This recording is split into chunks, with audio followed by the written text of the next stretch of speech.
เด็กสบาย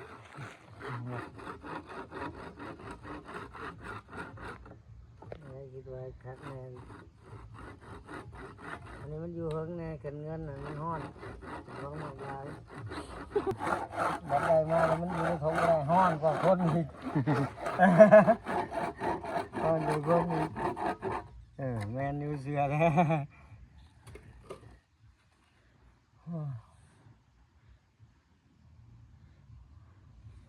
โอ้โห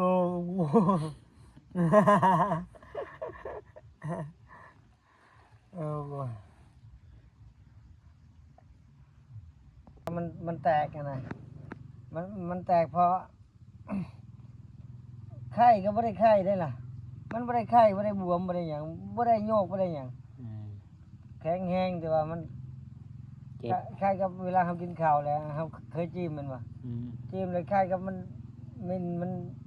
แตกมันแตกเลยเจ็บมันไข้กับเขาถึงเซนถึงยังก็ธรรมดาได้แขวเขาประชาชนร้อนบนหับเขากินอันนี้ประชาชนมันเกี่ยวกับสายตาน้องหมอโบหูกันคนเจ็บได้แขวเลยดำเนินต่อจังไงไปต่อหรือว่าที่นอนต่อยังบ่รับบ่นอนอยู่ดินรถเติบจะกลัวมึงจะบัดเลยครับนี่ดินรถวันนี้ไม่ได้ช้อนนะคิดแล้วยานว่าบ่มีเงินเก็บมัดบ่วันนี้เอาไปขายนี่มัดบ่ก็นี่บ่หลายคือหลายคือกันนี่บ่หลายคือหลายงงคันว่าเย็นเนี่ยพอมีเงินใช้เนี่ยพร้อมกันก็31 สอบในวันนี้คือเก่าเขาบ่มีเงินเก็บเนาะเขาบ่ใช้เรือแห้งธรรมชาติบ่ใช้พวกนี้เลยแห้งจูนไปจูนมาก็จูนตอนค่ำก็อดรับอดนอนก็แห้งเพิ่มแล้วจะอยู่ได้บ่ได้แปะโป้ได้เช่นได้ก็ลำอาบลำหมดดิเอาออกหันซื้อมันแล้วก็ไหลตามกระสอบ22ใช่เนาะ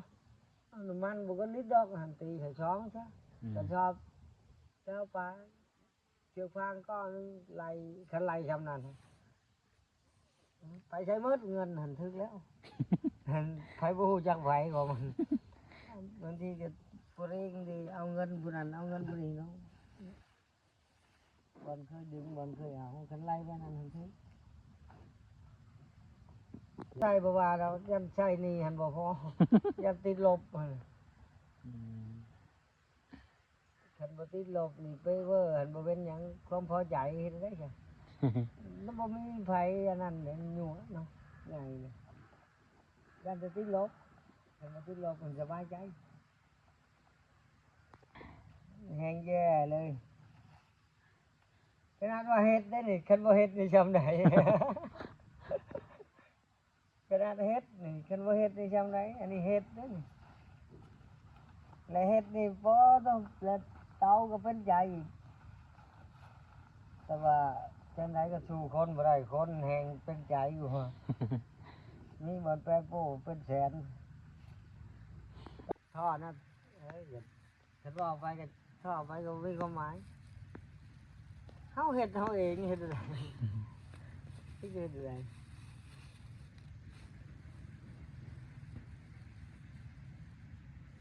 ยอมรับความจริงบ่มีไผตัวแย่ยัวแย่เฮาได้แล้วเฮาฮู้เรื่องยังไงสร้างยังไว้ก็ยอมรับดีกว่าคันมาขนาดนี้แล้วหมดสิตายซำใดก็บ่สิได้มันดอกของเฮามักกินเลยกินนี่ว่าไว้นั้นก็เฮ็ดอะไรกันเนาะเฮ็ดได้ไงสิได้ผู้ใดเฮ็ดให้เฮาเฮ็ดเฮาเองเฮ็ดได้เนี่ย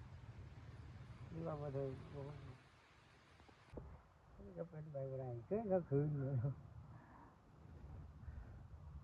มันก็พอก็เศษติด